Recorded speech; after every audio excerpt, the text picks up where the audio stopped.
Galaxy S25 FE made its official debut as of today. It looks very similar to the out model, that's the S24 FE, but comes in battery and other improvements. The phone runs 116 based One UI 8 out of the box, promise 7 years of OS update. The S25 powered by 4nm Exynos 2400 SoC and is available with 8GB of RAM and 512GB of storage. Comes with 10% larger vapor chamber last year's variant with larger 900 mAh with support 45 watt charging. The 6.7-inch dynamic AMOLED 2x LTPS display is HD resolution 1900 nits of peak price and has a refresh rate of 120 Hz. Get an in-display fingerprint scanner and up to 12 megapixel front camera.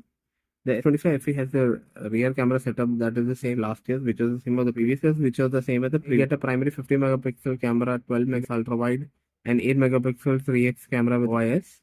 It is slim at 7.4 mm thickness with IP68 water resistance, coming with Gorilla Glass Victus Plus on the front back and features an armor aluminum.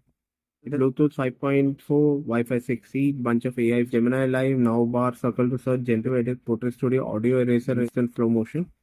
It also supports wireless charging and reverse charging. It comes in 4 colors: Icyblue, Jetblack, Navy, and White, starting at $875 for the 8120 variant. Going to 8GB, 512GB model for €929.